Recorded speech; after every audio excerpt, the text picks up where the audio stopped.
అందరికీ నమస్కారం. మాధవి పాకశాలకి స్వాగతం. ఈరోజు మనం పుదీనా రోటి పచ్చడి ఎలా తయారు చేయాలో చూద్దాం. ఇడ్లీ, దోశ, రొట్టె మరియు వేడివేడి అన్నానికి చాలా మంచి కాంబినేషన్ అని చెప్పాలి ఈ పచ్చడిని. వేడి అన్నంలోకి ఈ పచ్చడి పెట్టుకొని పచ్చి ఉల్లిపాయ నెయ్యితో కలిపి తింటే ఎంత బాగుంటుందో. మీరు కూడా ఈ రెసిపీ చూసాక తప్పకుండా ట్రై చేయండి. మరిప్పుడు ఆ రెసిపీని ఏంటో చూసేద్దాము.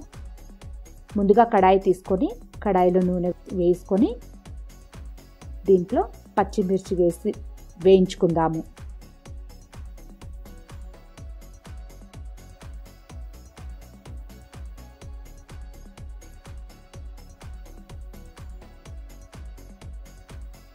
పచ్చిమిర్చి వేగింది. ఇప్పుడు దీన్ని ఒక గిన్నెలోకి తీసేసుకుందాము.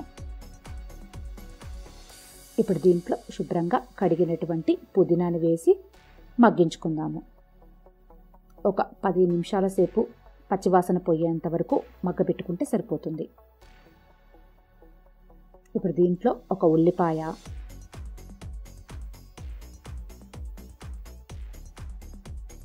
పసుపు వేసి కలిపి మూత పెట్టేసేసుకొని 10 నిమిషాల సేపు మగ్గించుకుందాము.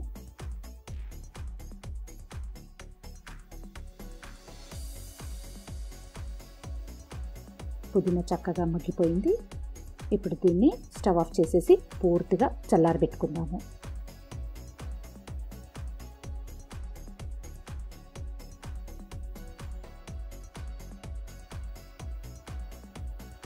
ఇప్పుడు మిక్సీ జార్లో వేయించినటువంటి పల్లీలను వేసుకొని పౌడర్ తయారు చేసుకుందాము. ఇది మిక్సీ జార్లో వేయించినటువంటి పచ్చిమిర్చి, నీళ్ళల్లో నానబెట్టుకున్నటువంటి చింతపండు,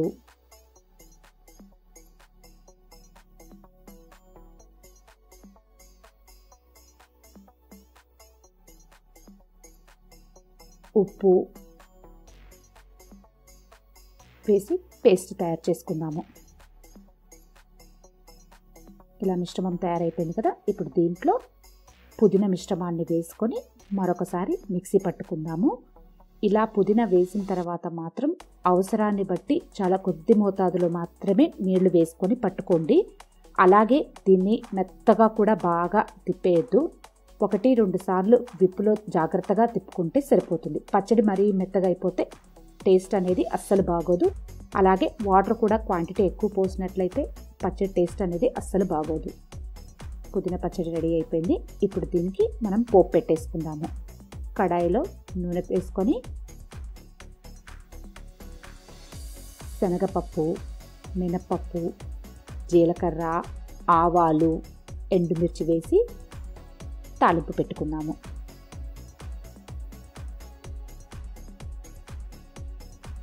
కొద్దిగా ఇంగువ కూడా వేసుకున్నాము.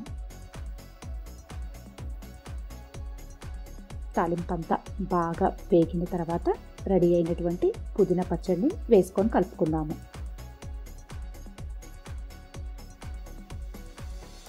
ఒకసారి అంతా బాగా కలుపుకొని స్టవ్ ఆఫ్ చేసేసుకుందాము.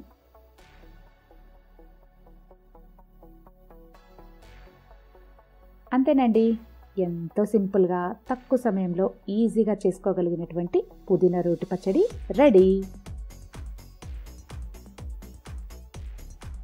Thank you for watching friends. మరిన్ని వంటల కోసం మాధవి పాకశాలని సబ్స్క్రైబ్ చేసుకోండి. పక్కనే ఉన్నటువంటి బెల్ బటన్ని నొక్కండి. Thank you. బాయ్.